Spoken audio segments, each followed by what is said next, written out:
you all to repeat after me. You have to be excited. Let me hear you say, John Legend's in the house. The boss is in the house. Bruce Springsteen's in the house.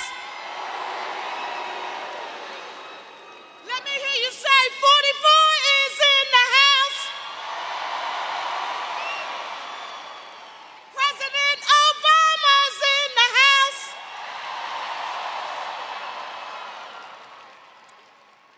Philadelphia and our brother and sister counties from Bucks, Chester, Montco, Delaware. All of these distinguished guests are here on today because we have some serious business to take care of in the next 8 days. Serious business. A woman who in every aspect of her life and career has always had to prove and demonstrate proficiency. She's always had to make sure you knew because of the substance of her work that when she showed up, she was showing up for the people. How do we know? Because she was a district attorney. She was an attorney general. She was a United States senator and became our vice president of the United States of America.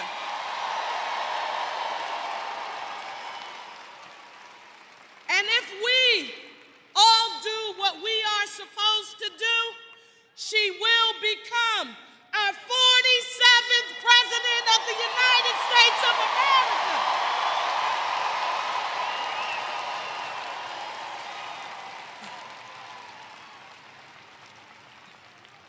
Now, I want to do something here on today. Yes, it's true, you all know, because of many of you in this room, I have the great honor and distinction of being the first woman mayor, the 100th mayor, first woman in 341 years in Philadelphia, the birthplace of democracy.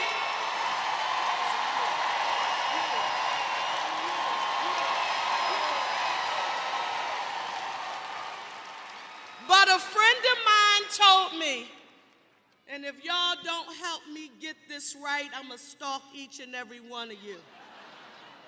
A friend of mine told me that it might be possible for the vice president to see a clip of what I wanted to do. And I said, I don't know, I'm so terrified. I hope this is going to happen, but it doesn't happen without your help. Are you going to rock with me with what I want to do right now? Okay. Since this is a part of her closing argument, and she's always shown up in the court of law representing the people, I want to split the audience in half. You see where I'm pointing to? I want to split you in half. This way. For the people over here, now you got to get it right. This hand. When I point this way, that means everybody here. I want to hear you say Kamala Harris. Let's try it one time. Kamala Harris. Everybody over here. If y'all get this wrong, I'm coming to get you. Everybody over here, I want to hear you say for the people. When I point over here, what are you going to say? When I point over here, what are you going to say? 2, 3.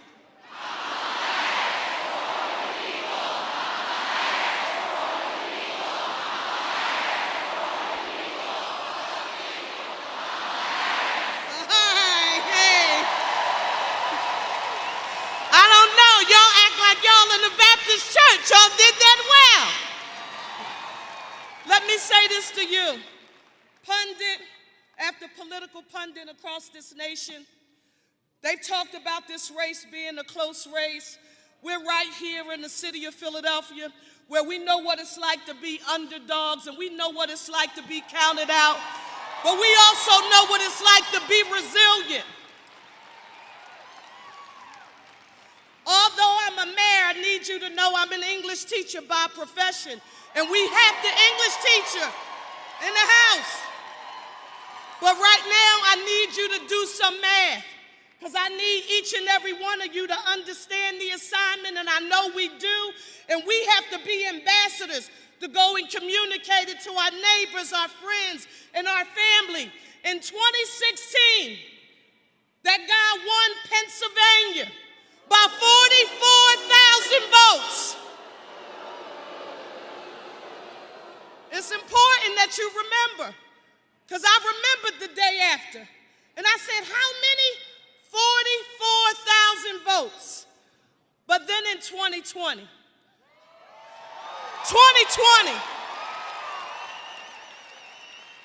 the Biden-Harris team crisscrossed this nation and this Commonwealth of Pennsylvania, and we won Pennsylvania by 80,000 votes.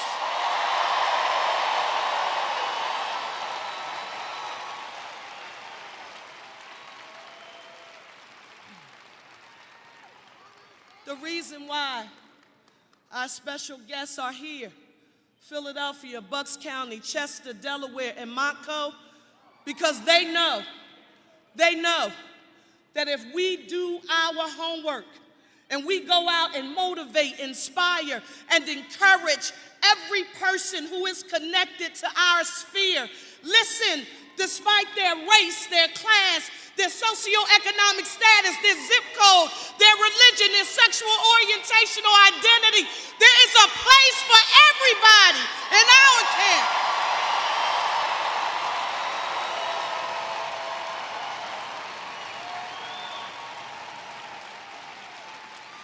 We have to remind people that no matter our challenges, as we strive to be a more perfect union, we are still the greatest nation in the world.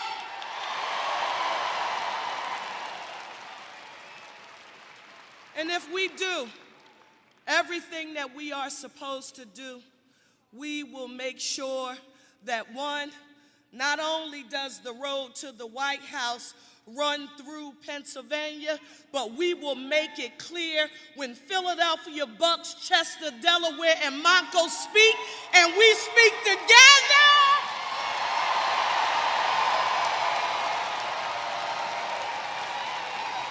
Y'all don't even know how nervous we make them when they see us together, because they peddle in division. They peddle in trying to weaponize government against people who may agree to disagree with them. The very concept of democracy, the promise of our land, of giving people access to the opportunity. Listen, I want you to remember this word, and don't you ever forget it. It is as American as apple pie, and that word is earned. Our vice president has said, when we make her the 47th president of the United States of America, we will have an opportunity economy where all Americans will be put on a path to self-sufficiency. Do you understand how powerful earning is?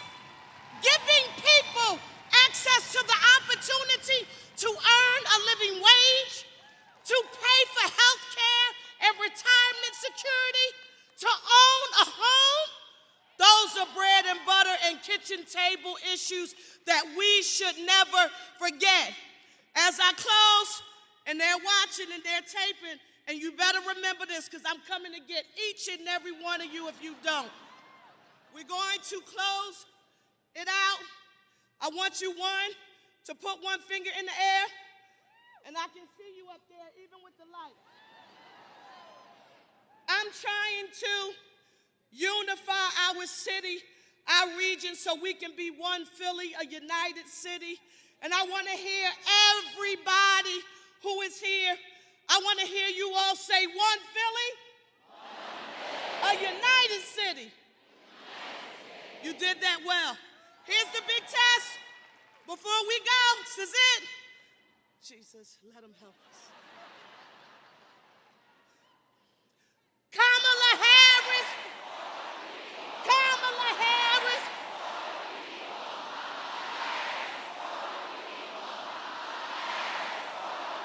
Let's go win this, y'all.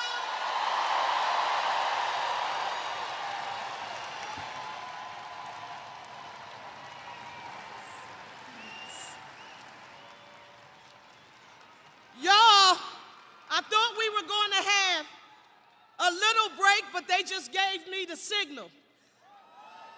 I thought it was going to be a break, so now I'm giddy. I'm getting ready to come sit with you and scream as loud as I can. I want you to make some noise for the EGOT-winning, multi-platinum artist and activist, John Legend!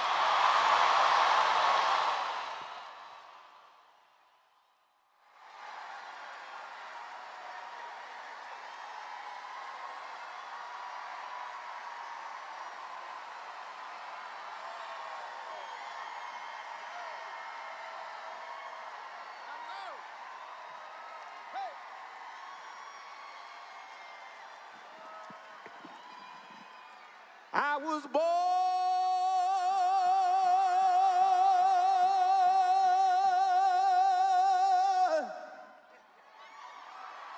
by the river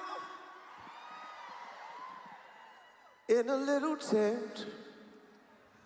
Oh, and just like the river, I've been running ever since. It's been a long, long time coming, but I know a change gon' come. Oh, yes it is. Change gon' come. It's been too hard living, but I'm afraid to die. 'Cause I don't know what's out there beyond the sky. It's been a long, long time coming, but I know a change gon' come. Oh, yes it will. Change gon' come. Now, I go to the movie and I go downtown, oh, and somebody keep telling me, no, don't hang around. It's been a long, long time coming, but I know a change gon' come. Oh, yes it will. Change gon' come. Oh, Philadelphia. Then I go to my brother and I say, brother, won't you help me please? But then he winds up knocking me. Oh, he's knocking me back down on my knees. Oh, there have been times when I thought I couldn't last so long. But now I think I know I'm gonna be able to carry on. It's been a long time coming, but I know a change gon' come. Oh, yes it is. Oh, Philadelphia, it's been a long time coming, but I know a change gon' come. Oh, yes it will.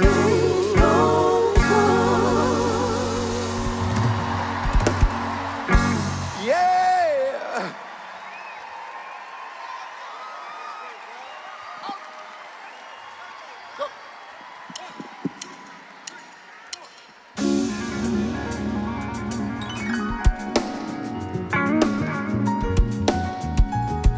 I want to play some Philadelphia soul.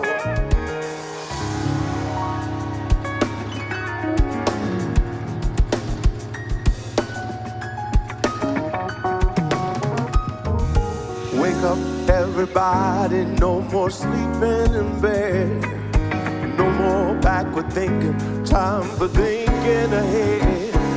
The world has changed so very much from what it used to be.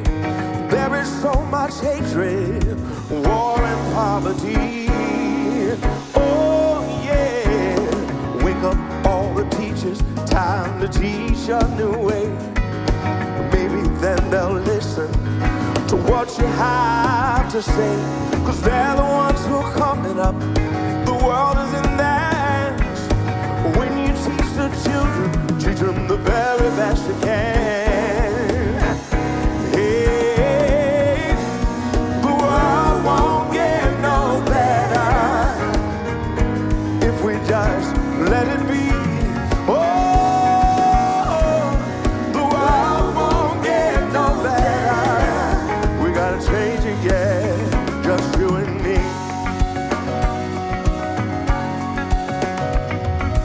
Wake up all the doctors, make the old people well. They're the ones who suffer and who catch all the hate. But they don't have so very long before that judgment day. So won't you make them happy before they pass away? Oh, and wake up all the builders, time to build a new land. I know we can do it if we all lend a hand. The only thing we've got to do is put it in our minds. Surely things will work out, 'cause they do every time. Hey, hey, the world won't get no better if we just let it be. Oh, the world won't get no better.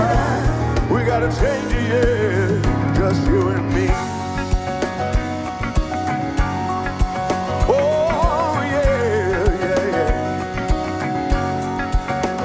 I need a little help. I can't do it alone. I need a little help, y'all. Can't do it alone. Oh, wake up, everybody. No more sleeping in bed. Wake up, everybody. Yeah. I need a little help. Can't do it alone. I need a little help. Come on, come on. Hey, wake up, everybody. No more sleeping in bed. Wake up, everybody. Yeah. I need a little help. Can't do it alone. I need a little help. Come on, come on. Hey, wake up, everybody. No more sleeping in bed. Wake up, everybody. Yeah. Oh, I need a little help. Can't do it alone. I need a little help, y'all. Come on, come on. Hey,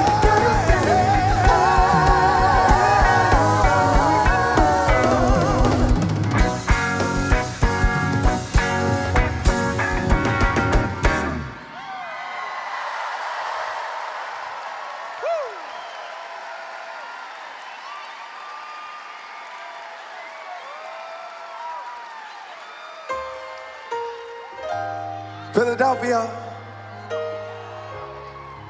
The very first time I played in this building was when I was touring with Alicia Keys back in 2005. Touring with my very first album, Get Lifted. Who's been with me since Get Lifted? This was the big song from this album. Made a big difference in my life. And people don't really know that I wrote this song about my parents. They went through ups and downs as a couple. They got married and divorced twice. But my parents also gave me a great solid foundation. And I'm grateful for all the ordinary people in my life who made a difference.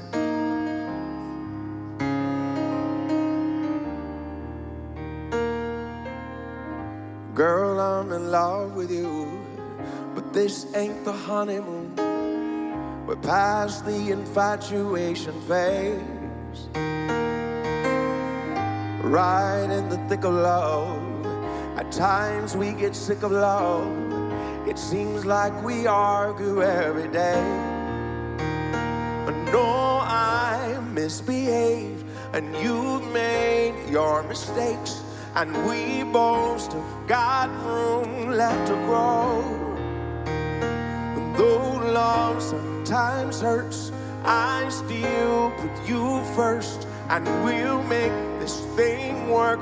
But I think we should take it slow. We're just ordinary people. We don't know which way to go, 'cause we're ordinary people. Maybe we should take it slow. Sing it with me, Philadelphia. This time we'll take it slow. Come on, take it.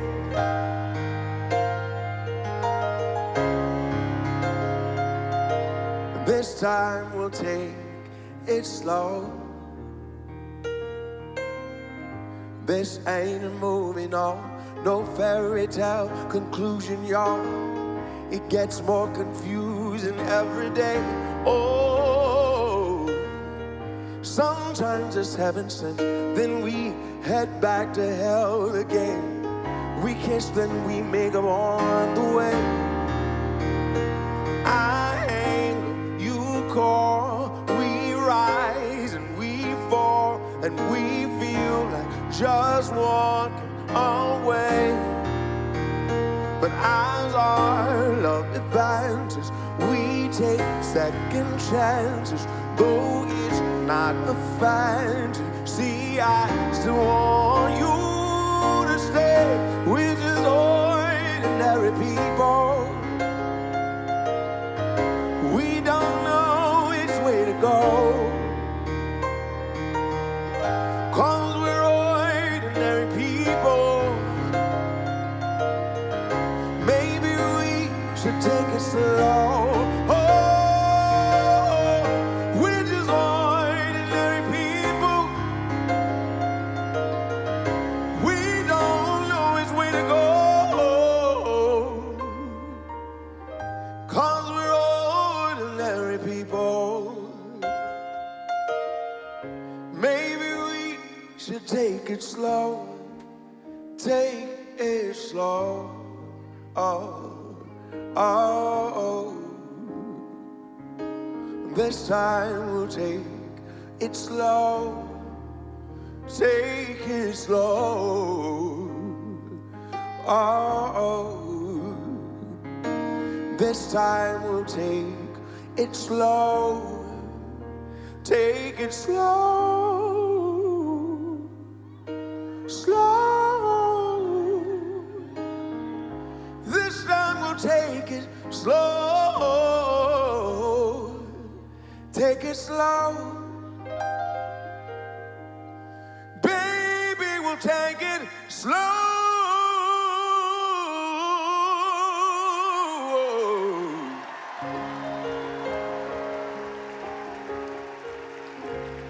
This time we'll take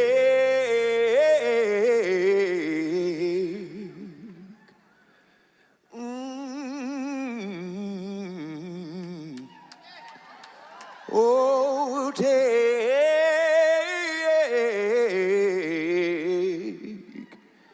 hey, we'll take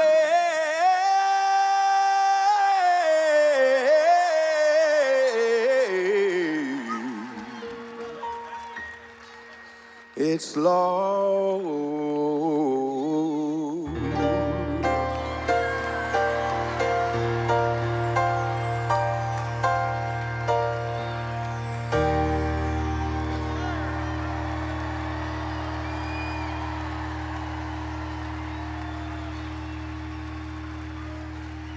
How we doing tonight, Philadelphia?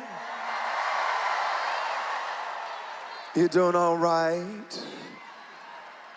We've got a nice lineup for y'all. I'm just the warm-up, okay? Now, it's so good to be back in the city of brotherly love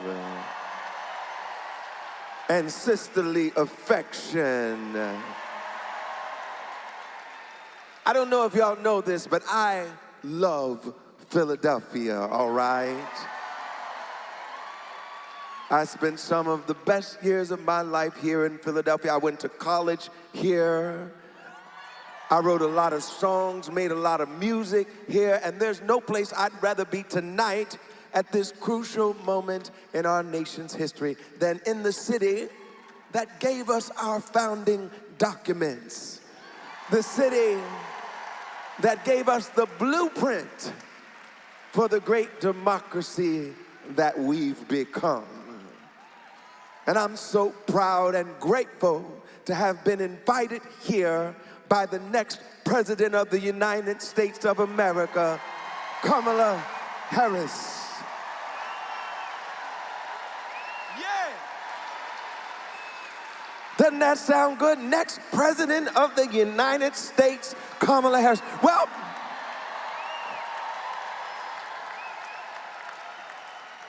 we have just 8 days to make that happen, and we've got a lot of work to do. But like she says, hard work is good work.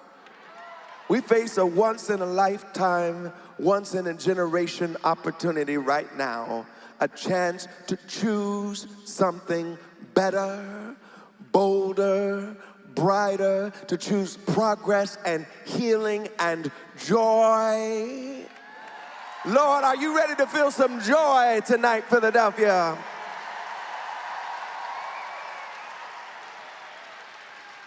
Too many of our brothers and sisters are still struggling. We're hungry for a new generation of leadership, a leader who is focused on solving the problems we face right now.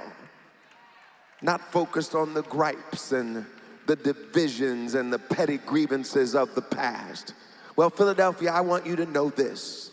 Kamala Harris sees you. She hears you. She's been all over town listening to you. And she's ready to fight for you just like she always has. She knows that there's something else fundamental at stake in this election. Freedom is at stake in this election. The fundamental rights and freedoms that our ancestors marched for and organized for and voted to secure. Kamala Harris knows these rights are fragile, and she's committed to protecting them. She's committed to fighting for our freedom. Kamala Harris wants every child to have the freedom to fulfill their God-given potential. She's fighting to help new parents afford the essentials in their lives. She's fighting for your freedom to afford your rent, to buy your first home, to build generational wealth for your family, your freedom to love who you love.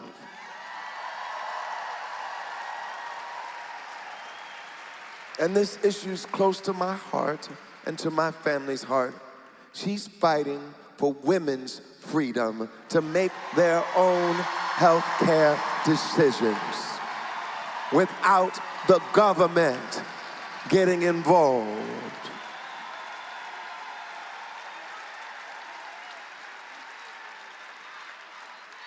And she wants to make sure we secure the freedom that unlocks all these other freedoms, the freedom to vote.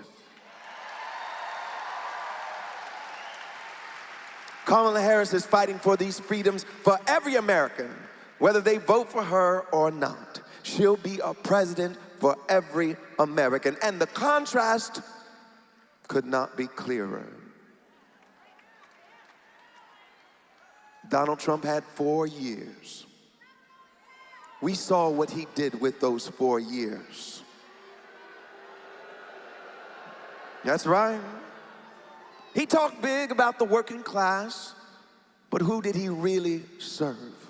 Wall Street, billionaires, big corporations, whichever dictator wrote him a nice note or gave him a hug. And while Americans were asking for help, he handed out tax cuts to the wealthy, fought to strip families of affordable health care, and cheered on the bans that ripped away women's reproductive freedom. He failed miserably when America faced the biggest pandemic in a century. He was unprepared, incompetent, and woefully unserious. When neo-Nazis marched in the streets of Charlottesville, Virginia, he tried to look at the bright side and make excuses for them. And when America decisively, 7 million votes decisively, fired Donald Trump from his job, he encouraged a mob of his minions who threatened the life of his own vice president and imperiled the peaceful transfer of power for the first time in our nation's history. And even now, as Americans are calling out for leaders who are focused on their problems, he's more focused on crowd sizes. That's his vision of how he uses his power, keeping himself and his rich friends rich, ignoring struggling families, and sowing division and fanning the flames of hate and violence in this country. Now, if you had the good sense to fire someone who was obviously so terrible at their job, so toxic, so destructive, Philadelphia, there's no way in hell you would rehire that person.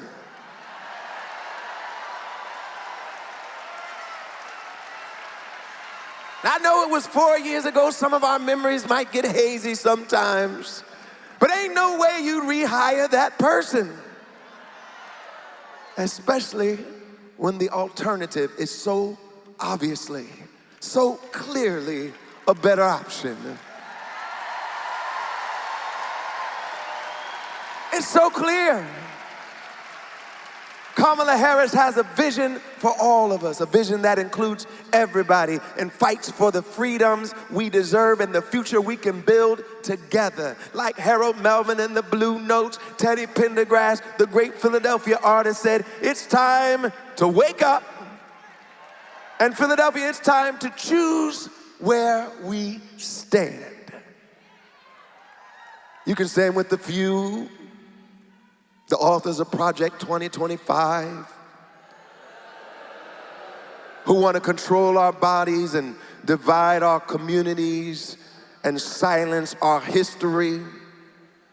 Or you can stand with the many, the ordinary people coming together to reclaim freedom, dignity, and opportunity for everybody. You can stand with a leader like Kamala Harris, who knows what it's like to work hard, to face real struggles. Or you could stand with a career con artist who's far more interested in himself than in you. I know where I'm standing, Philadelphia. I'm ready to turn the page, and I believe you're ready to turn the page too. So we've got some work to do. Let's leave it all on the field. Let's bring it home for Kamala Harris, for Tim Walz, and for Pennsylvania's great Senator Bob Casey. What a dream team. Together, they will fight for your future, for your freedom. Go to iwillvote.com and make a plan to vote today. Get your mail ballot in, don't delay. If you plan to vote early in person, Philadelphia, tomorrow is the last day to vote early in person. Go to City Hall, like they said back here. I believe in all of you, and I believe in a brighter tomorrow.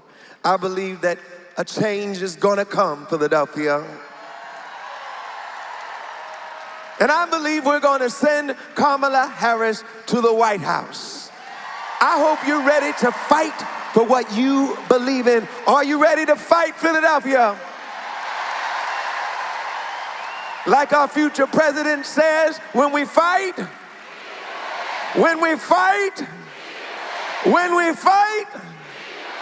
let's win, Philadelphia.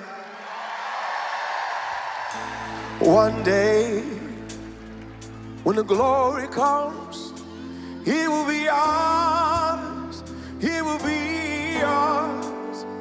Oh, one day. You want to start over? Let's start over. Make sure we're synced up. We're gonna get it right. Here we go. One day, when the glory comes, it will be ours, it will be yours.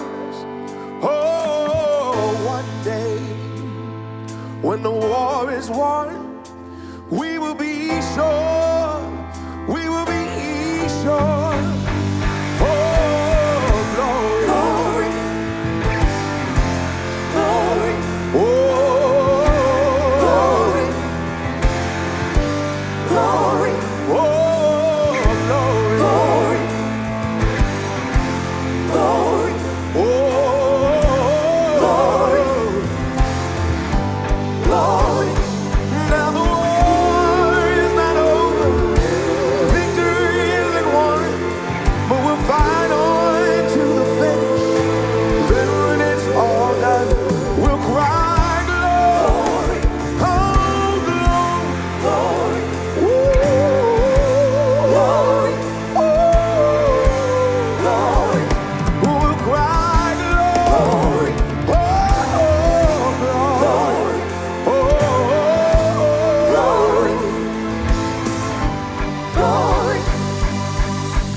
I wrote this song, Glory, with my friend Common for a film called Selma.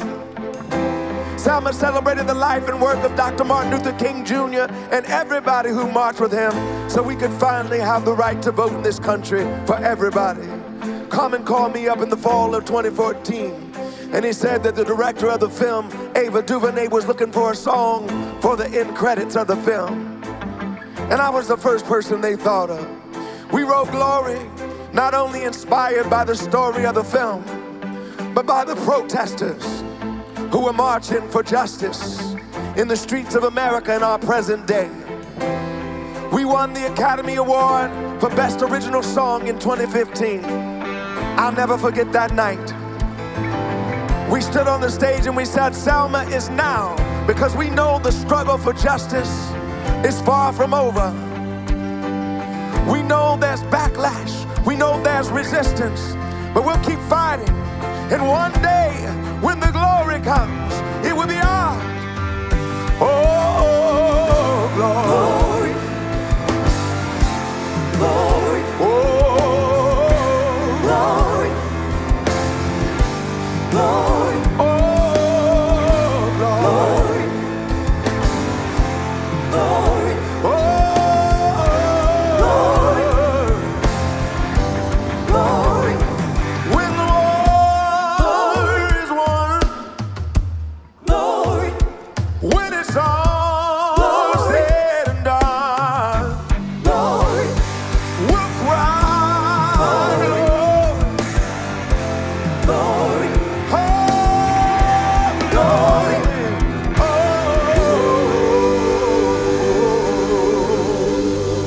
Thank you so much. God bless you.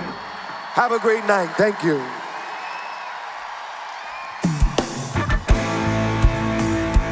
Thank you. Thank you.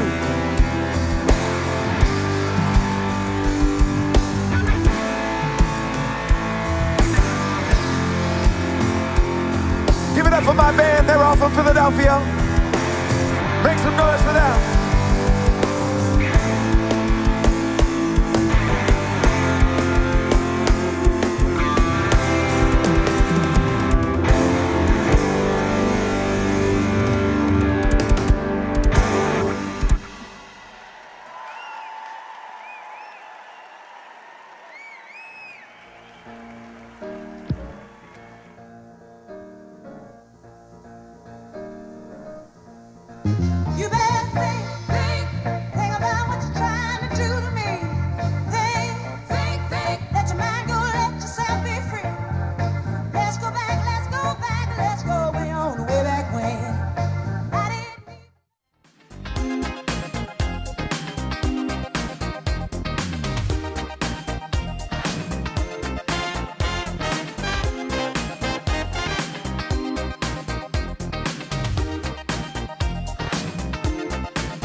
I'm a regional organizing director in West Philly.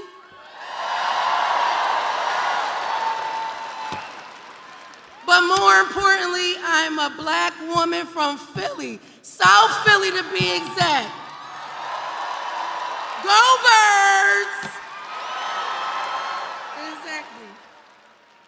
Listen, what I've learned from my years of grassroots organizing is that change comes when we make it. Listen, everybody knows about Philly people. When we fight, we do what? Exactly. So it's people like me and you and these crowds all around that make the difference, and we change the world. Everybody's here because they know Philly wins this election. We all know how high the stakes are in this election, and I'm gonna be real with you. Now I'm talking to all of you. I'm gonna be real with you. The huge volunteer effort to contact voters is how we win. We win this thing on the ground. We win this thing on the ground. Not on Zoom, not on social media. We win this thing on the ground. So when I'm out knocking on doors, I come across people that aren't registered to vote, don't want to vote, sat out an election or two, or just need a little extra push to get them to the polls. Because we still got a lot of people on the fence, y'all. I don't know how, but we still got a lot of people on the fence. And we have to make the difference. in order to change whatever other outcome could be on November 5th. Because we only know it's only one outcome, right? It's only one outcome, right? So listen, I challenge you, better yet, I implore all of you to get involved. Get involved. But I like you, Jazz. Between Vice President Harris, who's fighting to chart a new way forward, lower costs, and protect our freedoms, and the other cat, Donald Trump. Get him out, get him out. He's running on this extreme Project 25 nonsense and wants to raise costs by like $4,000 per person and ban abortion nationwide. Now, I don't know where all of you were in 2020, but I was at Temple University Hospital watching people die with COVID. That's where I was in 2020. And we ain't going back. We not going back.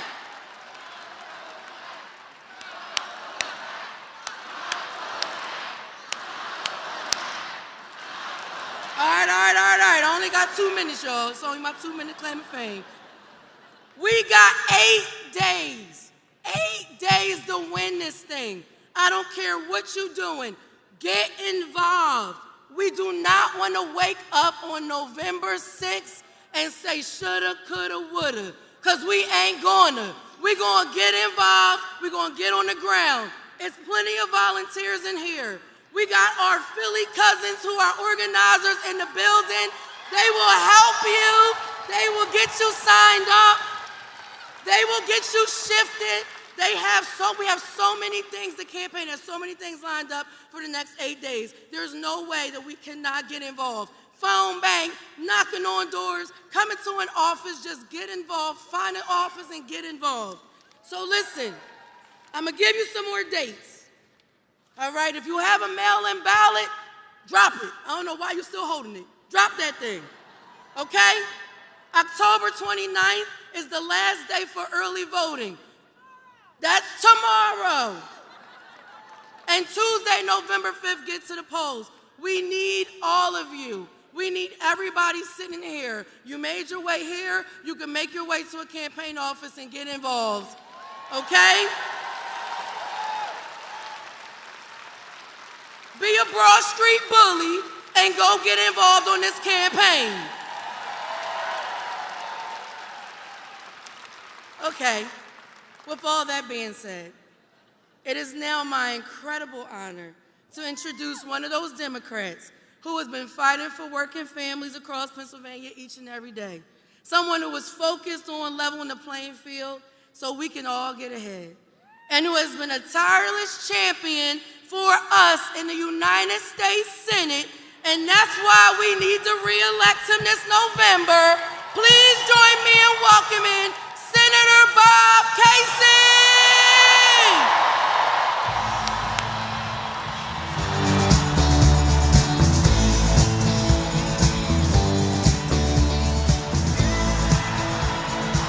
Thanks, everybody. Let's hear it for Tahita.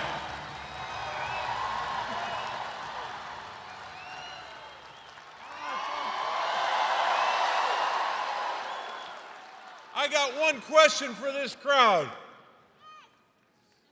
Just want to think about this question for a second.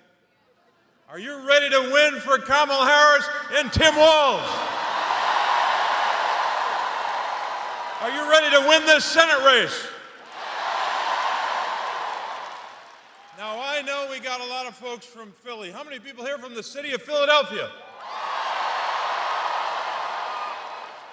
Now, I'm going to do this by geography from right to left. Bucks County,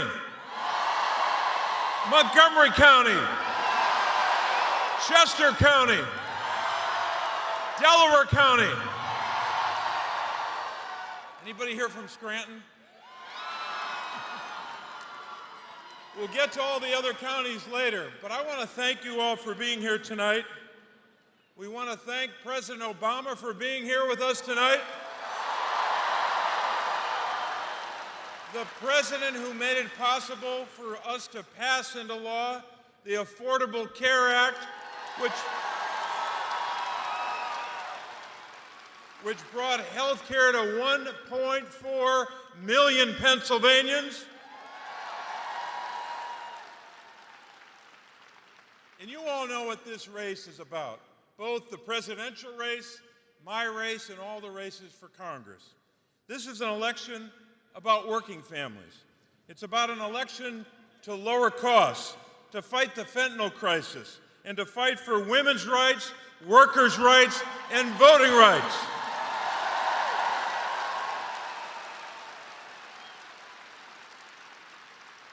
Now, I want to spend a couple minutes, sorry about this, I want to talk about my opponent for a couple minutes. You might know him. He's a former hedge fund CEO.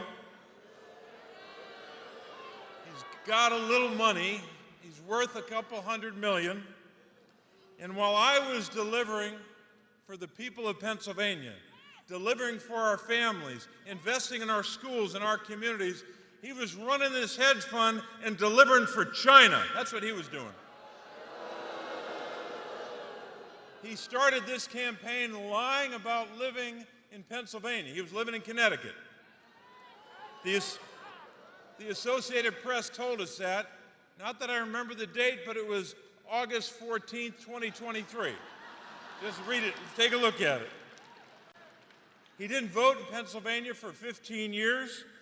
He even told stories about how he grew up. He said he came from nothing.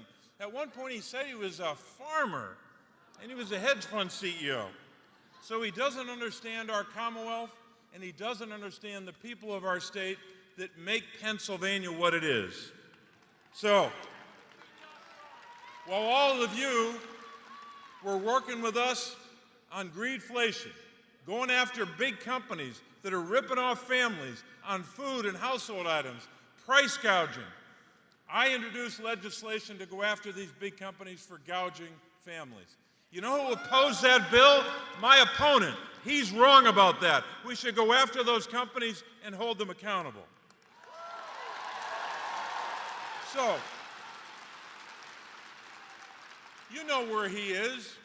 He's on the side of big corporations and billionaires. He's already promised them that he's going to vote for their tax cuts for those big companies and billionaires that I've already voted against, and I've told them if they try to increase taxes on working families to give a tax cut to billionaires and big corporations, I'm voting against them.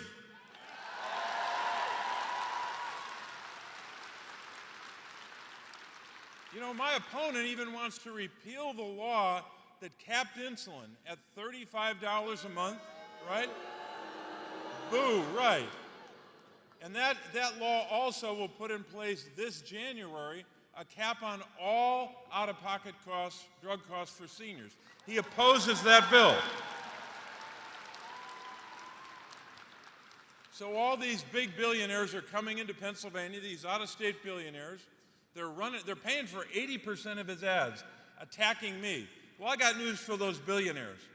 On Election Day, not only am I going to beat David McCormick, but we're going to beat those billionaires too.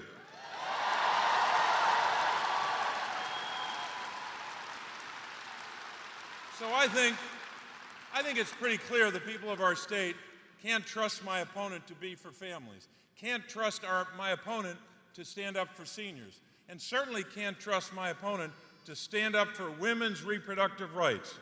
You know what he said. You know what he said when Roe v. Wade was overturned. Here's what he said. He said that quote made him very, very happy. I don't believe our daughters should have fewer rights than their mothers or their grandmothers. Right? So we got some work to do.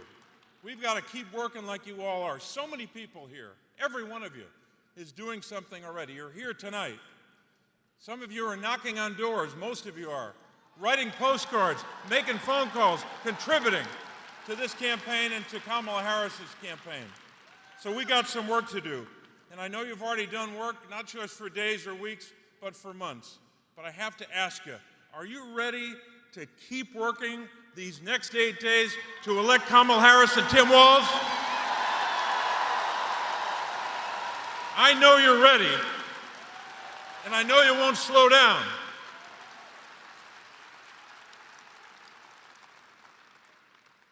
So I just want to do one more thing. I want to make an introduction.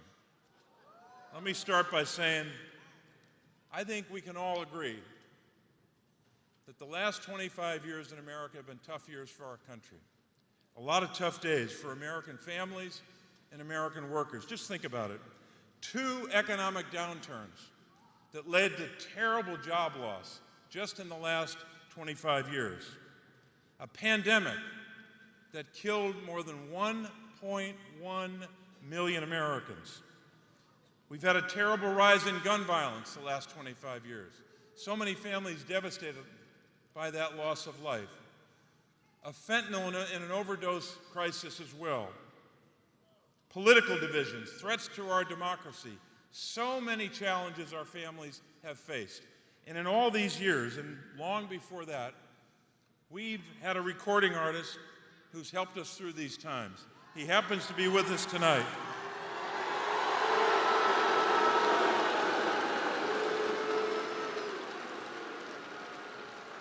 For those watching on television, that was Bruce. They were saying Bruce. This recording artist has helped us through a lot of dark times.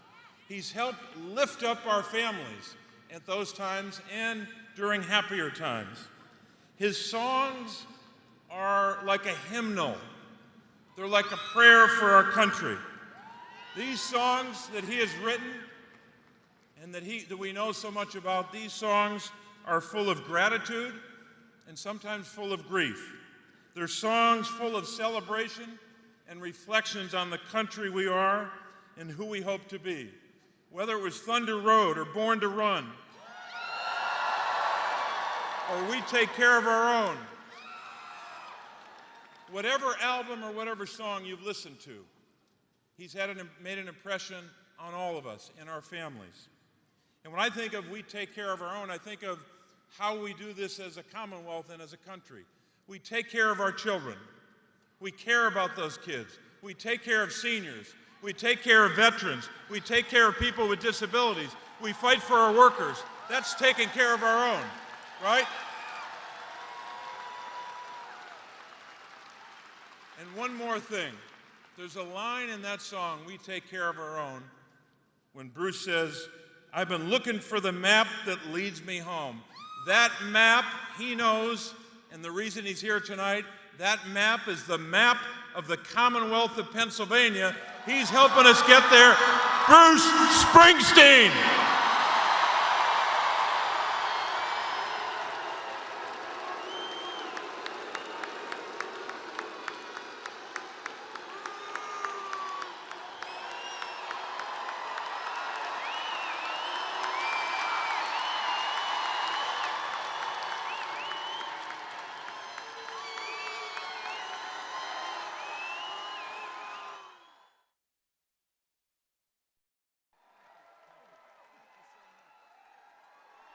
Thank you, Senator Casey.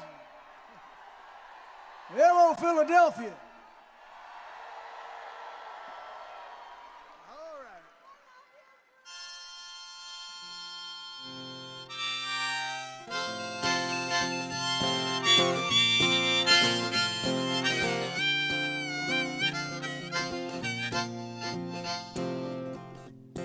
On a rattlesnake speedway in the Utah desert, I pick up my money, head back into town, driving across the Waynesboro County line.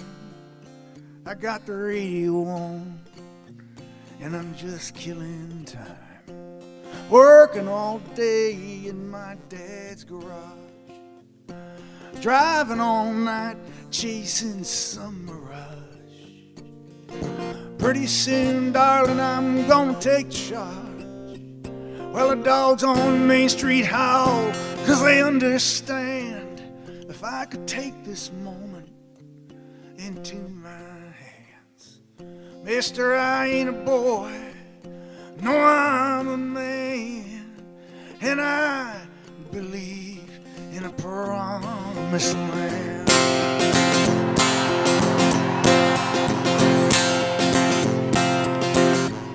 I've done my best now to live the right way.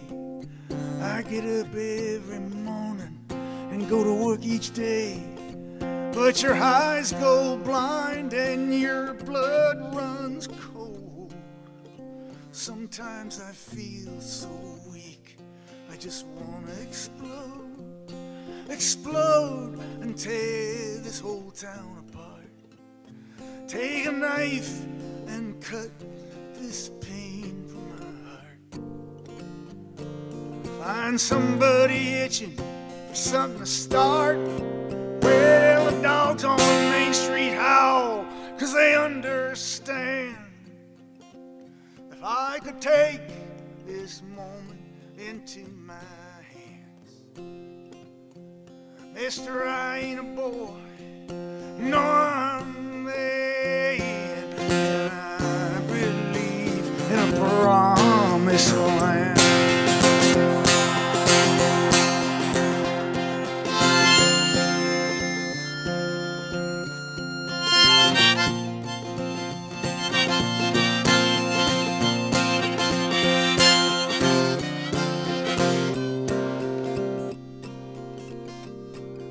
Dark cloud rising from the desert floor.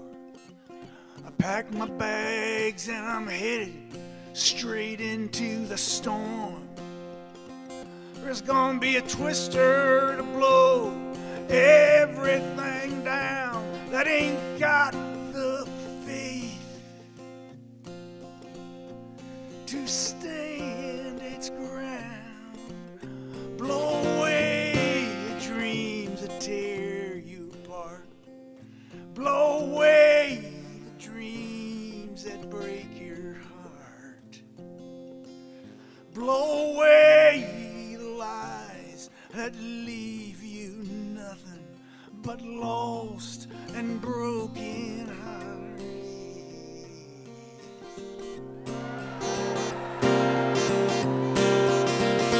Well, the dogs on Main Street howl, 'cause they understand. If I could take this moment into my hands, Mister, I ain't a boy, no, I'm a man, and I believe in the promised land, and I believe in a promised land, and I believe in a promised land.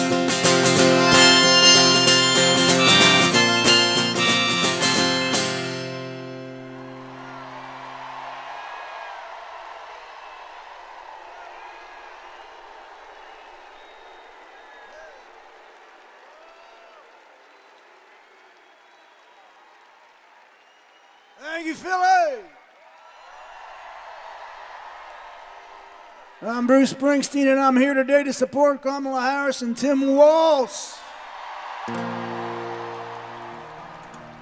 and to oppose Donald Trump and J.D. Vance. Here's why. I want a president who reveres the Constitution, who does not threaten but wants to protect and guide our great democracy, who believes in the rule of law and the peaceful transfer of power, who will fight for women's rights, a woman's right to choose, and who wants to create a middle-class economy that will serve all our citizens. There's only one candidate in this election who holds those principles dear. That's Kamala Harris. She is running to be the 47th President of the United States. Donald Trump is running to be an American tyrant. Now, I understand folks having different opinions about things, but this election is about a group of folks who want to fundamentally undermine our American way of life. Donald Trump does not understand this country, its history, or what it means to be deeply American. That's why on November 5th, I'm casting my vote for Kamala Harris and Tim Walz. And I urge all of you who believe in the American way to join me. Thank you. This is Land of Hope and Dreams.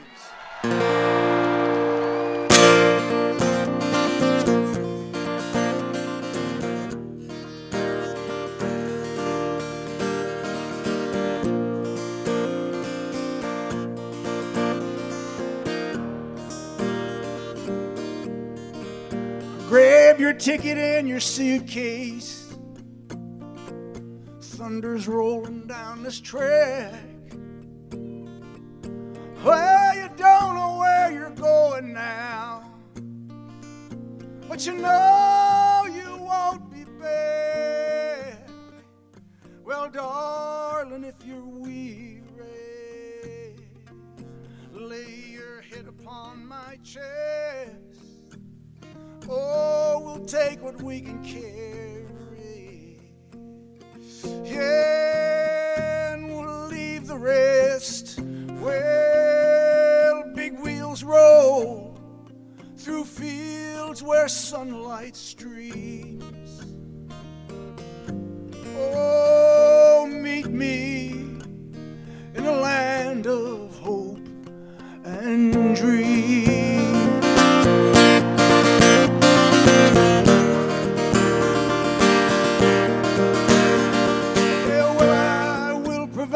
For you, oh, and I'll stand by your side, 'cause you'll need a good companion now, all for this part of the ride. Yeah, leave behind your sorrow, let this day be the last. Yeah, tomorrow there'll be sunshine, and all this darkness past.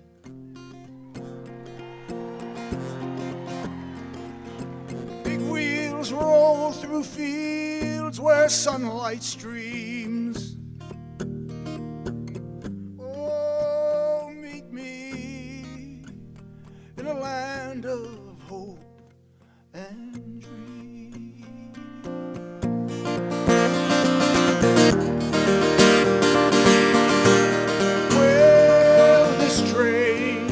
Carries saints and sinners. Oh, this train carries losers and winners. This train carries hard gamblers. Oh, this train carries lost souls. I said, now this train, dreams will not be thwarted on this train. Faith will be rewarded on this train. Hear the steel wheels singing on this train. Bells of freedom ringing.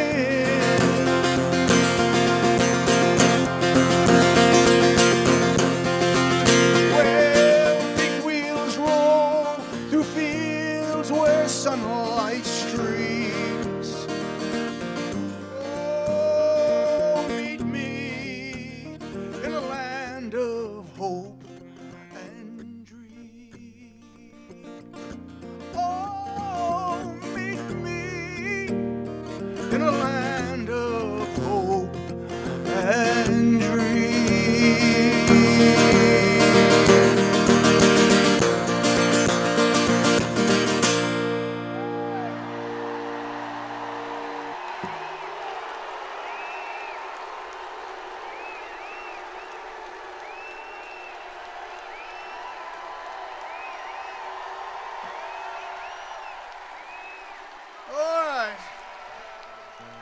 We're going to do this for my brother John Legend. John does the most beautiful version of this song I have ever heard. So here's a little entertainment for you.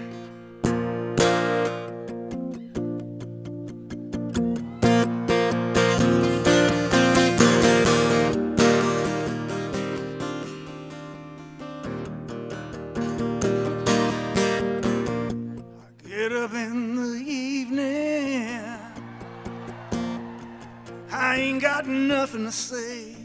Come home in the morning, I go to bed feeling the same way. I ain't nothing but tired. Man, I'm just tired and bored with myself. Hey there, baby, I could use just a little help. Can't start a fire. You can't start a fire without a spark. This gun's for hire, even if we're dancing in the dark.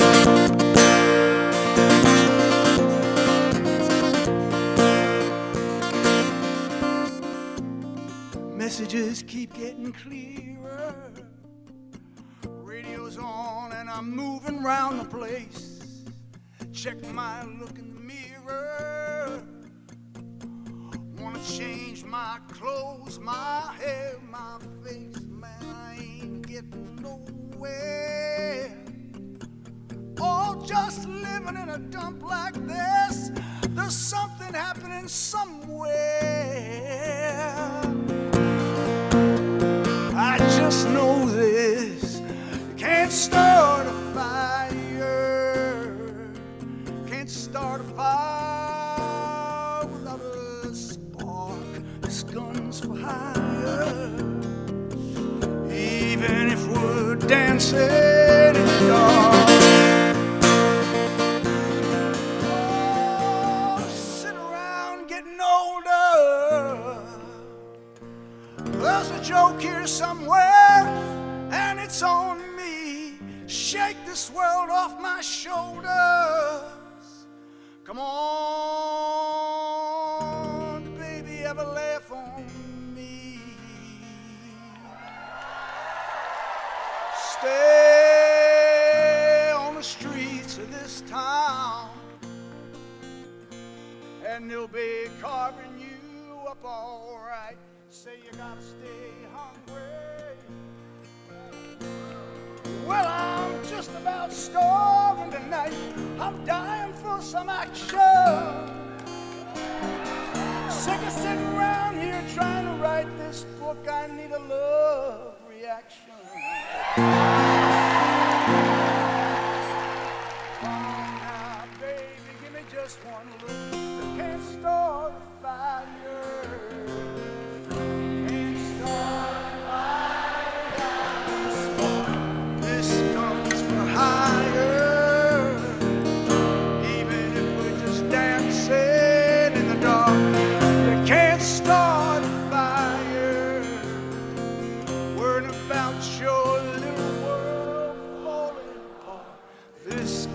for hire, even if we're just dancing in the dark. Hey, baby, let's vote for Kamala Harris and Tim Walz. November 5th, I'll see you on higher ground.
How we doing tonight, Philly?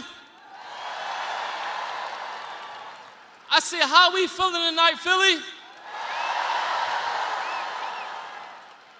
I like that. Great energy, great energy. Great energy. My name is John Solomon. I was born and raised just up the street, and I'm honored to be here tonight. Honored. These days, I spend my time running a nonprofit that I started to help stop gun violence.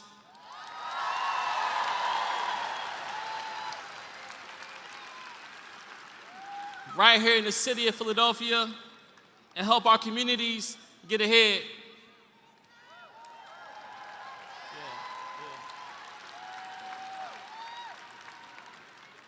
And I'm here tonight because we've got to have a president in the White House who cares about our community. Yes. A president that cares about this city.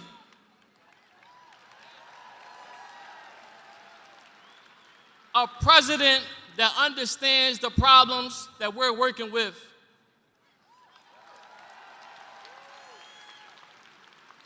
And a president who will spend their time fighting for families, not fighting to help themselves.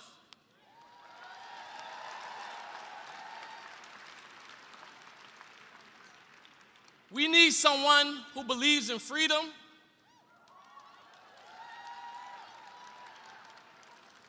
who believes that our best days are still to come,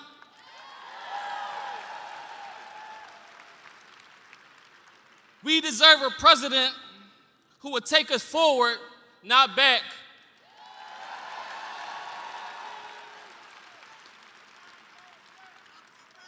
And Philly, there's no question about it, that person is Kamala Harris.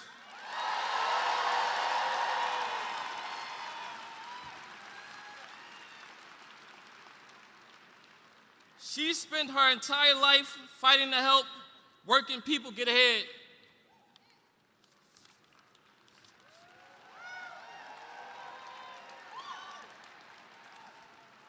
Compare that to the other guy.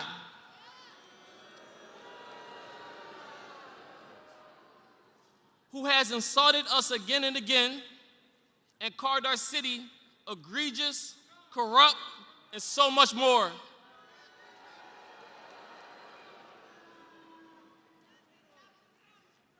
The truth is, Trump doesn't care about us. He never has, and he never will. He only cares about himself. Just look at what his plans are. He wants to raise costs on families by nearly $4,000 a year.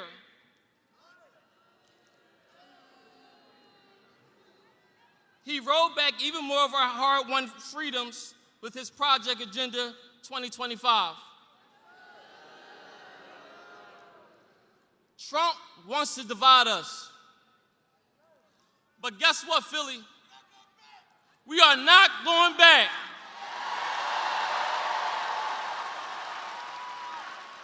We are not going back.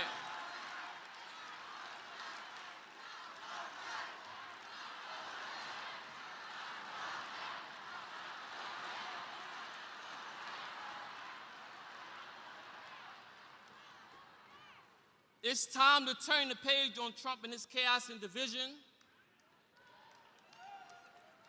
We've got just over a week.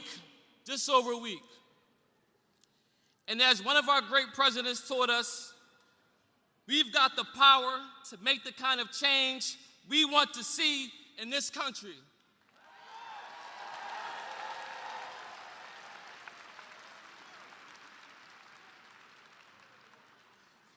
You know, guys like me too often feel like our voices don't matter. But I stand here today as a little black kid from North Philadelphia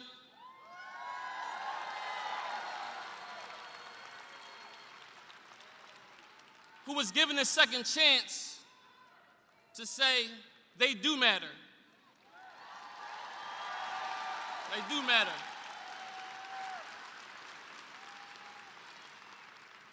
And when we use them, we can change the world.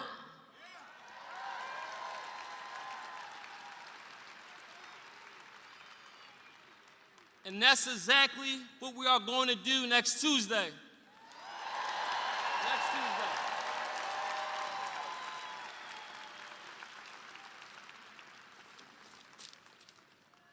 Tuesday. Now,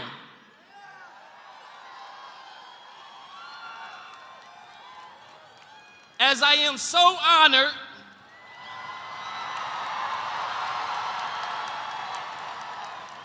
to introduce the man Pennsylvania helped elect in 2008,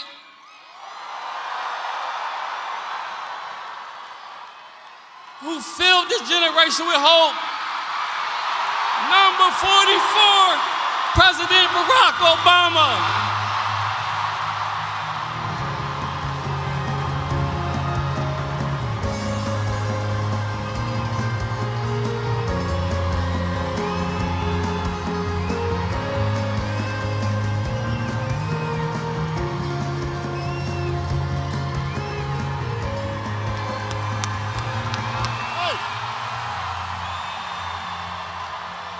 Hello, Philly. It's good to be back. Are you fired up? Are you ready to go? All right. It is good to be back in Pennsylvania, good to be back in Philadelphia. Give it up for John and his outstanding introduction. Yeah, it's good to be back. Y'all in a good mood. The Eagles looked good yesterday.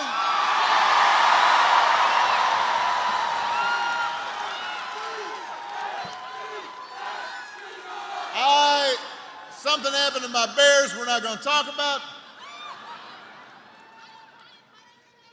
And it is good to be back with a couple of great friends. Give it up for John Legend and Bruce Springsteen.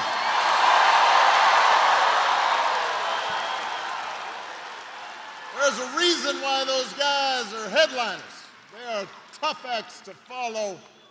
I was going to come up here and sing a little with them, but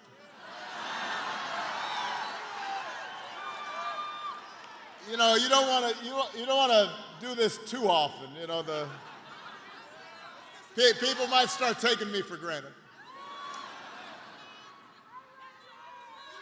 Despite how hard it is to follow them, I'm going to do my best because I am here for a very important reason.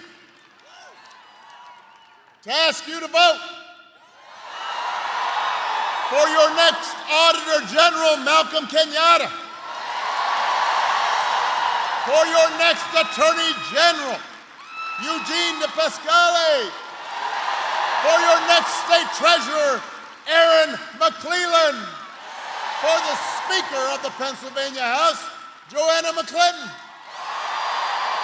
And for my dear friend and your outstanding United States Senator, Mr. Bob Casey.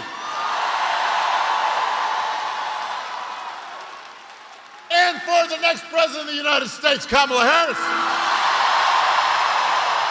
Come on.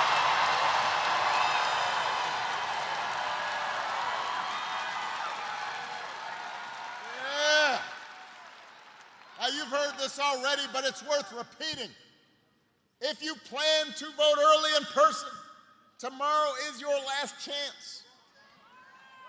Do it tomorrow. Do not dilly or dally. Get out there. Vote. If you've got a mail ballot, return it right now. You don't want to be waking up and looking down at, oh man, you don't want to be that person. You forgot. Don't wait. If you're going to vote on Election Day, November 5th, go to iwillvote.com and make a plan. Now let's face it. If you're here at this rally, you're probably going to vote. But I am preaching to the proverbial choir right here. But you've still got work to do, because you need to talk to your friends and family so they have a plan to vote too. Because together we have a chance to choose a new generation of leadership in this country and start building a better and stronger and fairer and more hopeful America. Now, we know this election is going to be tight. It shouldn't be, but it will be, because a lot of Americans are still struggling. I mean, we have been through a lot over the last few years. A historic pandemic that wreaked havoc on communities and businesses, and then disruptions from the pandemic caused price hikes, and that put a strain on family budgets. And people started feeling like no matter how hard they worked, they were just treading water. So I get why people might want to shake things up. I understand that. What I cannot understand is why anyone would think that Donald Trump will shake things up in a way that is good for you. Because there is absolutely no evidence that this man thinks about anybody but himself.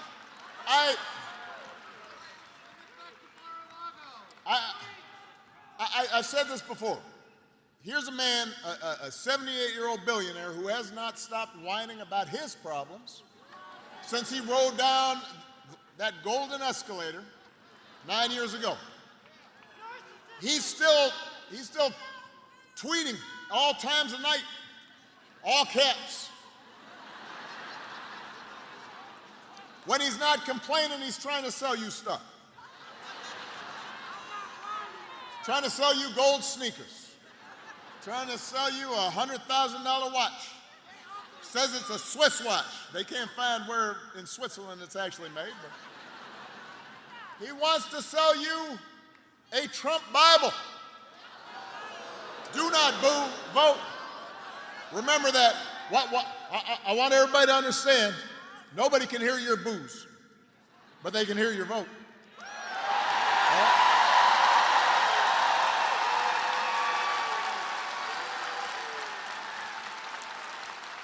So he wants you to buy the Word of God, Donald Trump edition. Got his name right there next to Matthew and Luke. Couldn't recite a verse, but he'll sell you that Bible. And guess where it's made? Made in China. You're Mr. Tough Guy on China, except when you can make a few bucks. You cannot make this stuff up. If it was on Saturday Night Live, everybody would just say, well, no, that's exaggerated. It's not. He's doing it. And the reason he's doing it is because that's what he cares about. His ego, his money, his status. He is not thinking about you. Donald Trump sees power as nothing more than a means to his ends. He wants the middle class to pay the price for another huge tax cut that would mostly help him and his country club buddies. He doesn't care if he costs women their reproductive freedoms. It won't make a difference in his life. Most of all, Donald Trump wants us to think that this country is hopelessly divided between us and them, between the, quote, real Americans who support him, of course, and the outsiders who don't. The enemies within. Because, what did I say about Boone?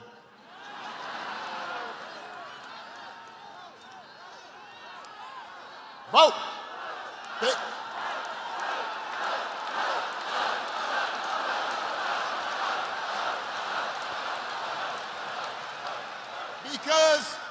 Because Donald Trump understands, and he's not wrong about this, that dividing people, making them angry, will boost his chances of being elected.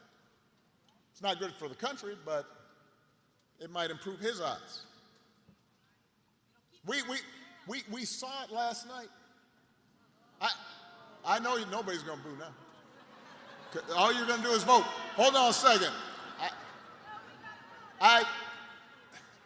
So the man holds this big rally at Madison Square Garden.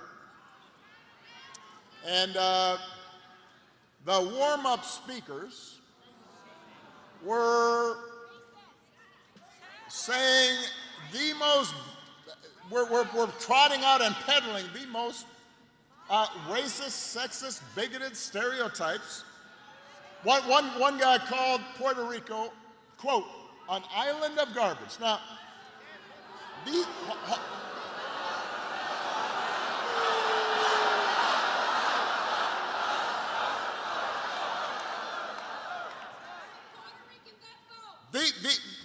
are fellow citizens he's talking about. Here in Philadelphia, they are your neighbors. They are your friends. They are your co-workers. Their kids go to school with your kids.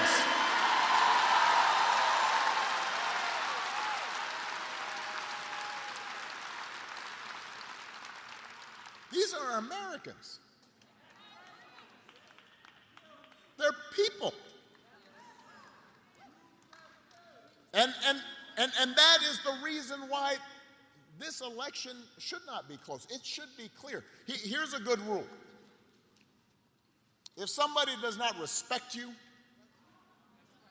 if somebody does not see you as fellow citizens with equal claims to opportunity, to the pursuit of happiness, to the American dream, you should not vote for them.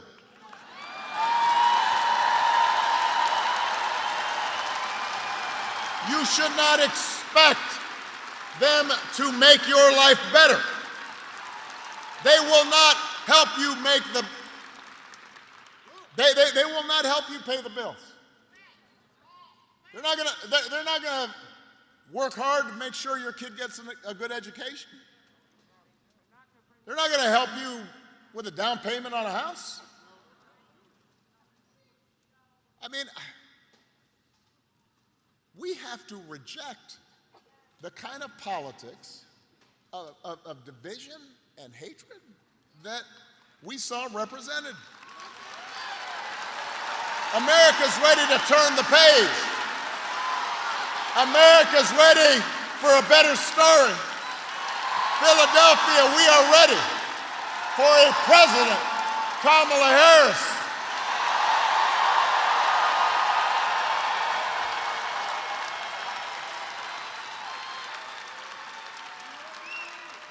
And the good news is Kamala Harris is ready for the job. I mean, this is a leader who has spent her life fighting on behalf of people who need a voice and need a champion. Kamala wasn't born into privilege. She was raised in a middle-class family. Worked at McDonald's when she was in college to pay her expenses. She didn't just pretend to work at McDonald's when it was closed.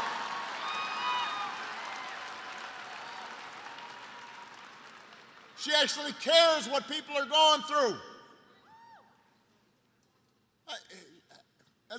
As the oldest child, she saw how the world would sometimes treat her mom. Single mother, 5-foot-tall brown woman with an accent. And she'd watch how her mom never lost her cool. She'd call Kamala and her baby sister over and say, don't complain about injustice. Do something about it. And that's what Kamala did. That's what Kamala did as a prosecutor, standing up for children who had been victims of sexual abuse, standing up as Attorney General of California, fighting the big banks and for-profit colleges, securing billions of dollars for people they had scammed. After the home mortgage crisis, Kamala pushed me and my administration hard to make sure that homeowners got a fair settlement. It did not matter that I was a Democrat. It didn't matter that she had knocked on doors for my campaign in Iowa. She was not going to let anything stop her from winning as much relief as possible for families who deserved it. That's who she is. That's what she stands for.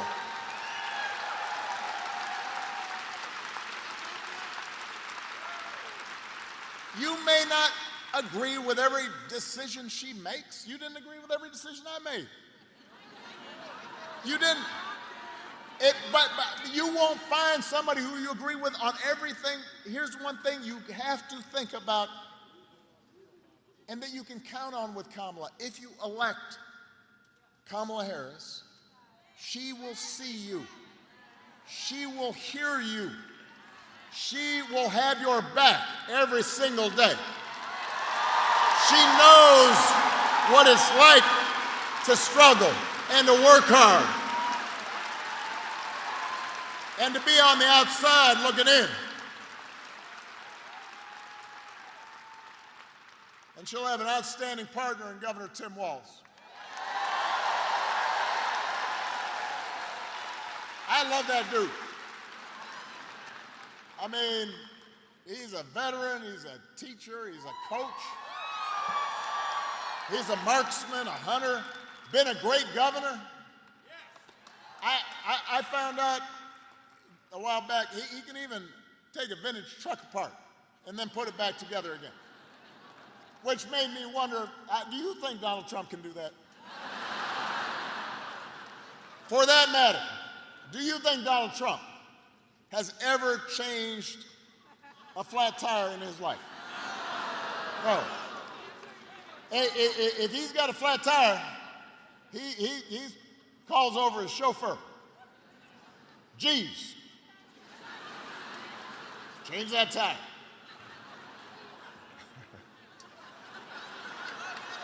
I don't know that his name is actually Jeeves, but it might be.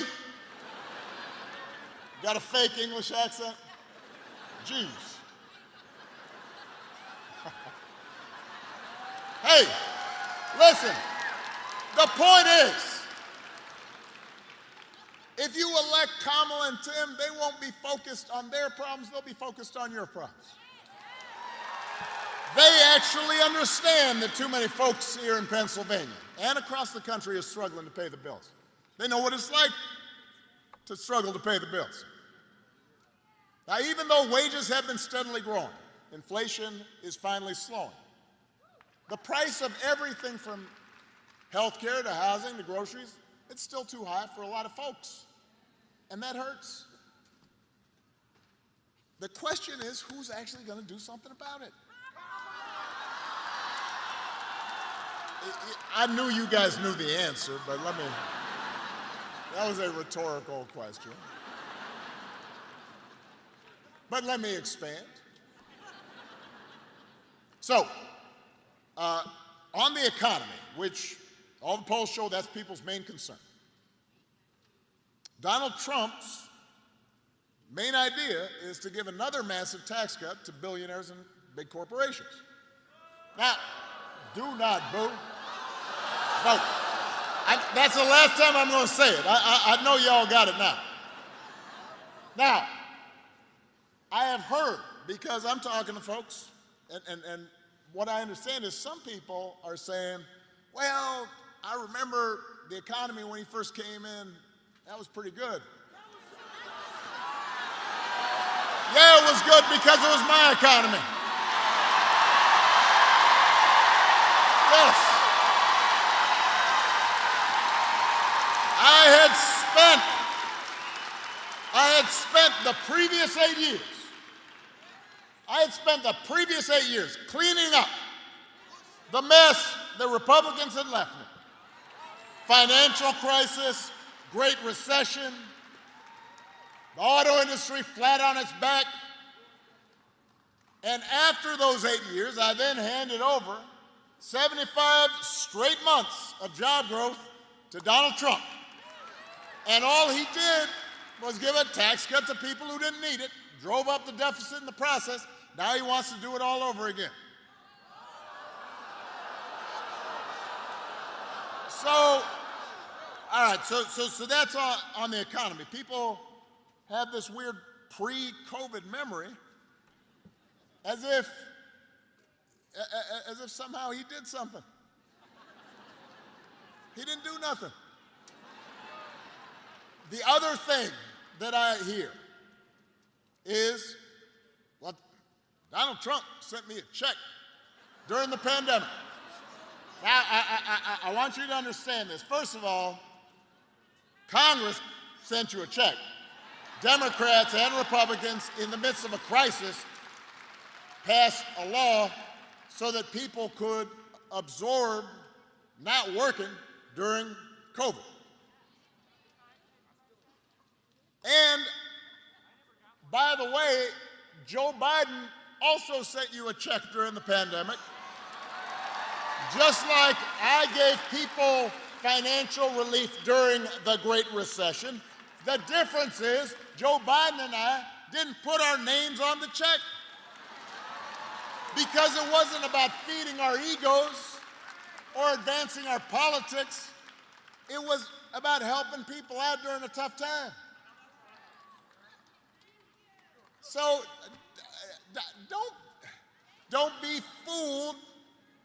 I'm serious, because I've heard this a bunch of times. Why I got a check? Don't be fooled into thinking that somehow that was something special. Do not fall for that okie doke. Do not be bamboozled. Don't be hoodwinked. And don't get fooled when he talks about health care either. If you ask Donald Trump, what's his idea to make health care more affordable, he's got one answer, which is, well, we're going to replace Obamacare, Affordable Care Act. He's not actually sure why it should be replaced, except for the fact that I did it. I have space in his head. But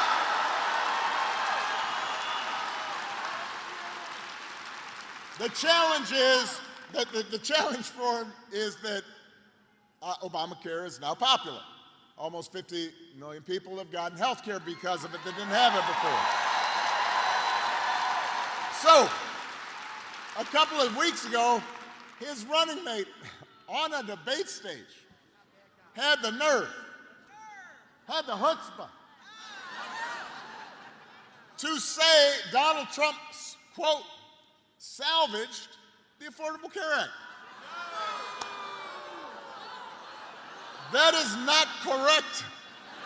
Donald Trump spent his entire presidency trying to tear it down, and he couldn't even do that right.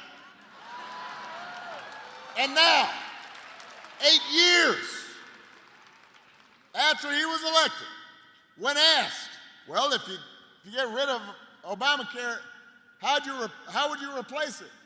He said, well, I have concepts of a plan for how I would replace it.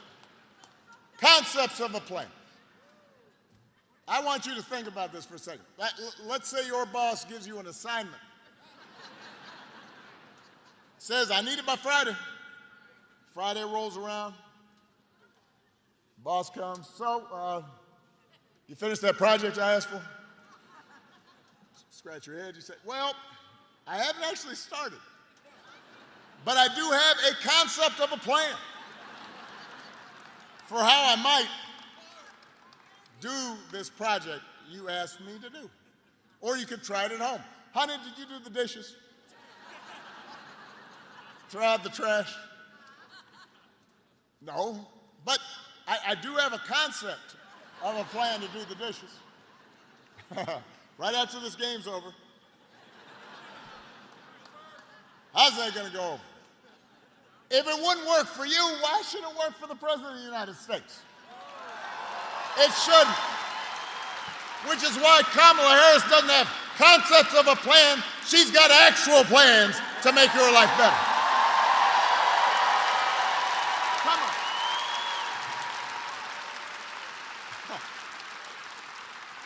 Concepts of a plan. Kamala has plans to go after corporations that unfairly jack up prices. She has plans to make it easier for you to build and buy a home. She's got plans to limit out-of-pocket health care costs. She's got a plan to give a tax cut to 100 million middle-class and working Americans. And if Congress passes a bill to restore the reproductive freedom that women had for nearly 50 years, the freedom that Donald Trump bragged about taking away, Kamala Harris will sign it into law.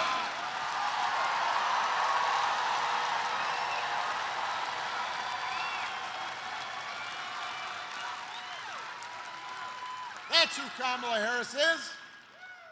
That's what she stands for, not concepts of a plan. Actual plans. Now, if you challenge Trump on his concepts, you say, well, those don't make sense. That's not well thought out. That's impractical. I don't understand that word salad you just issued. He will fall back on one answer: blame immigrants. He wants you to believe that if you reelect him and let him round up whoever he wants, ship him out, detain him, all your problems will be solved. Now, well, this has traction among a bunch of voters, so I want to talk about this for a second. I want everybody to understand this. We have a real issue at our borders. We are a nation of immigrants. But, so somewhere in your family, somebody came from somebody else. It came from someplace else. We are a nation of immigrants. But we're also a nation of laws. And we have to make sure the system works the way it's supposed to, that it's orderly, that it's safe, that it's fair. But here's the thing I don't understand. If you are concerned about immigration, if you think it's a top problem, I want you to just ask yourself this simple question. Donald Trump, J.D. Vance, they're always talking about, well, Kamala's been vice president for 4 years. You know, so she has to take responsibility for all that, even though she wasn't actually president. Well, wasn't Donald Trump president for 4 years? Somehow that's conveniently forgotten. But I haven't forgotten.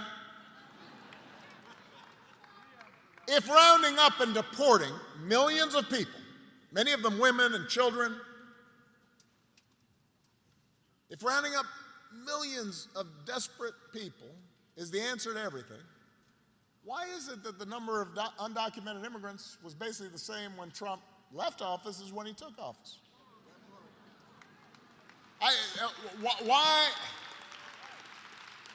Why didn't he solve this problem when he was in office? Well, I'll tell you why. Because he did not have a real plan. He had concepts of a plan. And it was a mean and ugly plan and an impractical plan. You know what would actually help bring order to the border and fix our immigration system? A bipartisan deal that Kamala Harris, as vice president, supported, even though it was written by one of the most conservative Republicans in Congress, and Congress was all set to go. And then Donald Trump called up the Republicans in Congress and said, well, you can't vote for that. Because he believed that it was better not to solve the problem so he could use the issue in the election. So he could engage in fear-mongering. Vote. We do not need a president who will make problems worse just to make his politics better. We need a president who actually cares about solving problems, not exploiting problems, about making your life better, not just making you angry and resentful. We need somebody like Kamala Harris who will be focused on doing the right thing, rolling up her sleeves, getting stuff done. And to help her do it, she's going to need a Senate full of public servants like Bob Casey.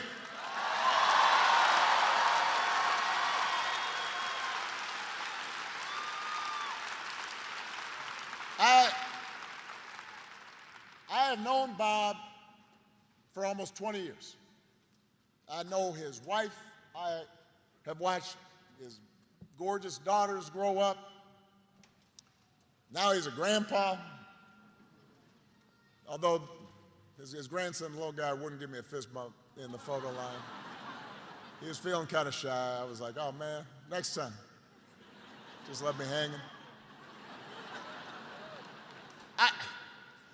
I can tell you this.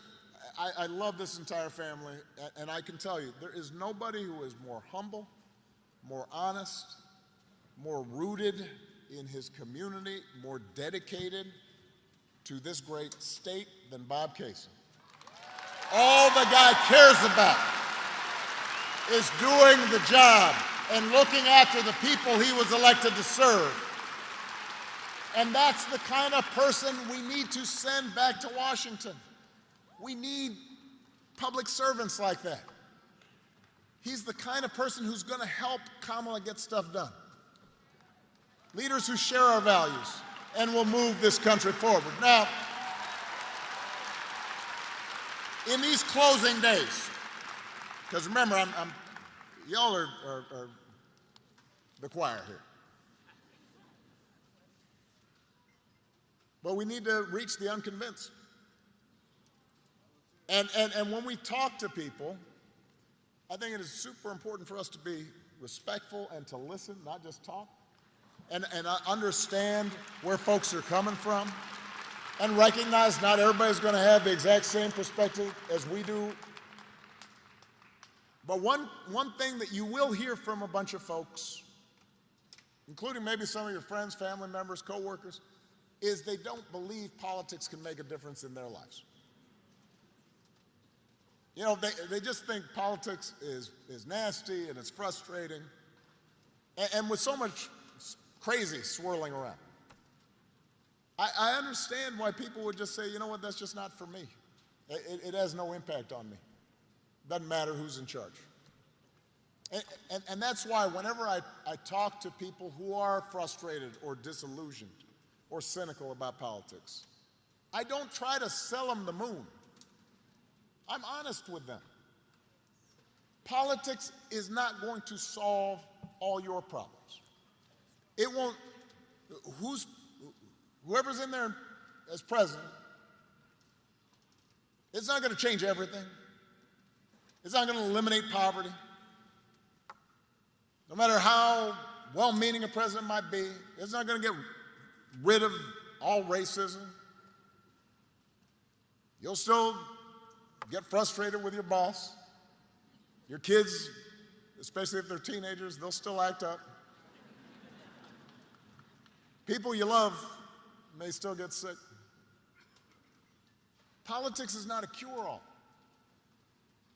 But your vote matters because government, a president, a senator, they can make your life a little better or a little worse.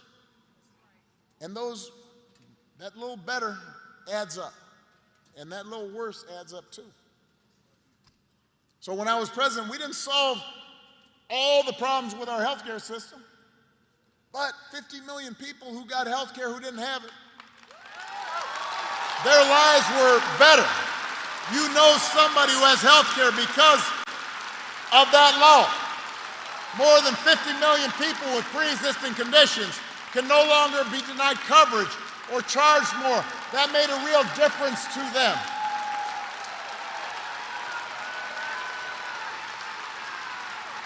The Biden-Harris administration making insulin, capping it at $35,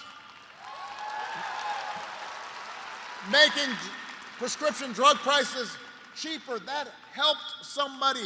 It made their lives a little better. And that all that better adds up.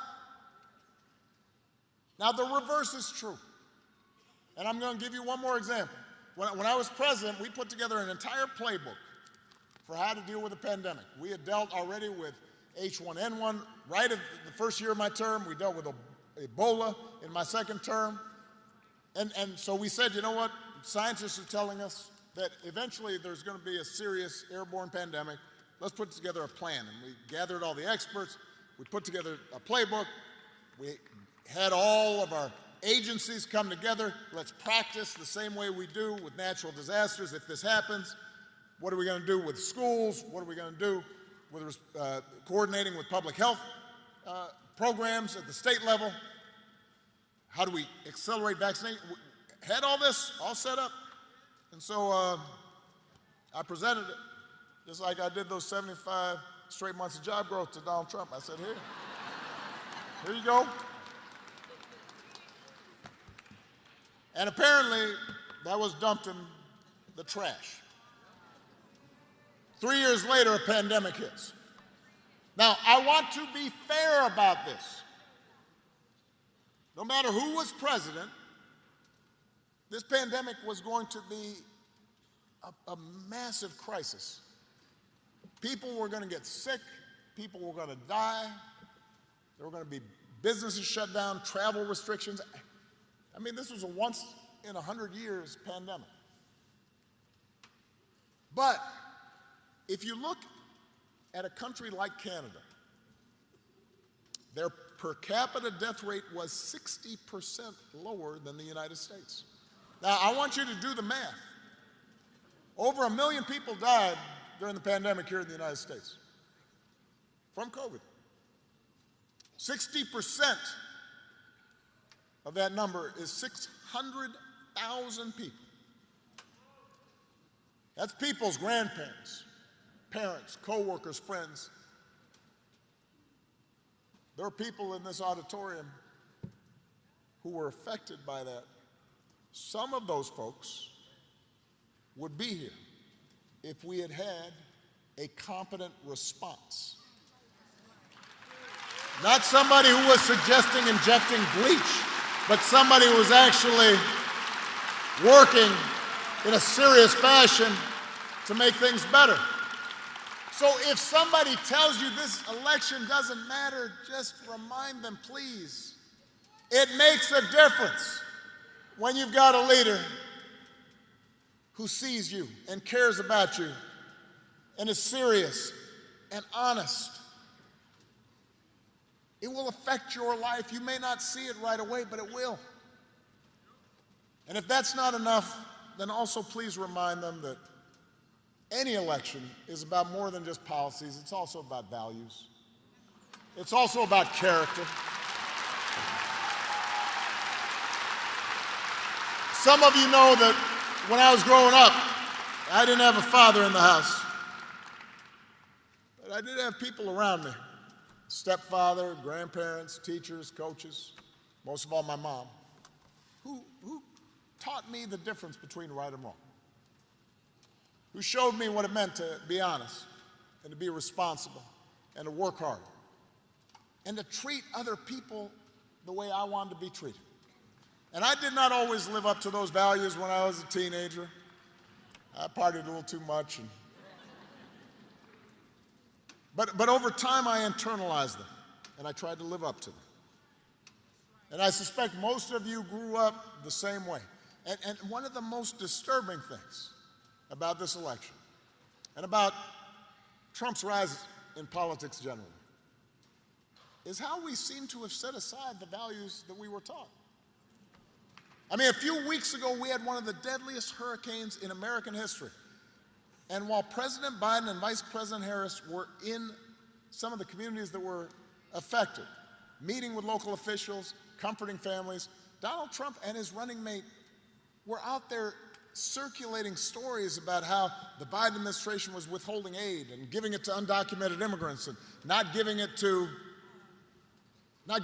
Republican counties. Even Republicans on the ground said it was a bald-faced lie. And my question is, when did that become okay? No matter where you stand on the issues, why would you go along with that? If your co-workers acted like that, they would not be your co-workers for very long. If you had a family member who acted like that, you would still love them, but you would not trust or put them in charge of anything. And yet, time and again, when Donald Trump lies or cheats or shows utter disregard for our Constitution, when he calls service members who died in battle losers and suckers, when he calls fellow citizens vermin, people make excuses for it. And I see it. I mean, look, if you're a Christian and you care deeply about the abortion issue, I understand that, but does that mean you'll support somebody who seems to violate pretty much every precept of the Ten Commandments? If you are a service member and you're somewhat conservative and you're used to voting Republican, I can understand it, but somebody who genuinely does not believe in duty and honor and does not understand why anybody would sacrifice themselves on behalf of their country, why would you do that? If you're a Muslim American and you're upset about what's happening in the Middle East, why would you put your faith in somebody who passed a Muslim ban and repeatedly suggested that somehow you weren't part of our American community?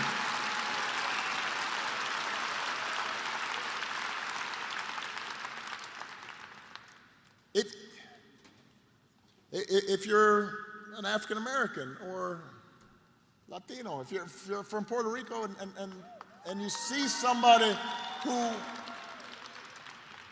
whose values seem to indicate that you're not part of their equation, how do you think it's okay?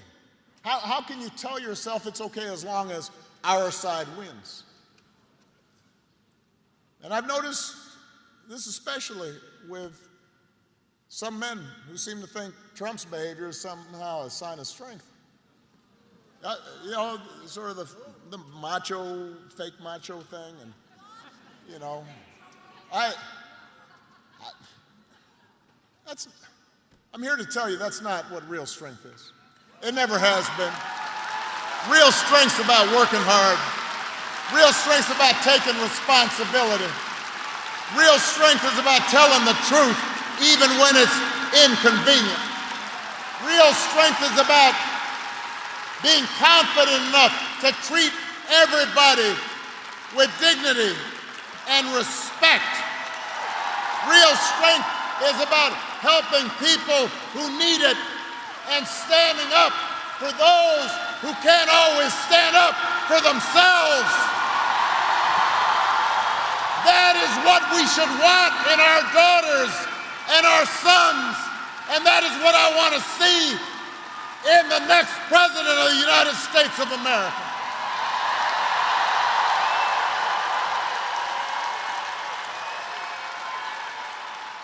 And the good news is that you have candidates to vote for in this election who demonstrate that kind of character, who know what real strength looks like, who will set a good example and do the right thing. and leave this country better than they found it. And Pennsylvania, that is the choice in this election. It's not just policies that are on the ballot, it's who we are and what we stand for. So whether this election is making you feel excited or scared or hopeful or frustrated or anything in between, do not sit back. Don't just hope for the best. Get off your couch and vote. Put down your phone and vote. Vote for Kamala Harris as the next president. Vote for Tim Walz as the next vice president. Vote for Bob Casey and this whole incredible Pennsylvania Democratic ticket. Help your family and friends and neighbors and co-workers go to the polls. If enough of us make our voices heard, we will leave no doubt about the outcome of this election. We will leave no doubt about who we are and what America stands for. And together we will keep building a country that is more fair and more just and more equal and more free. That is our task. That is our responsibility. Let's go do the work. Thank you, Philadelphia. Thank you, Pennsylvania. Let's go vote.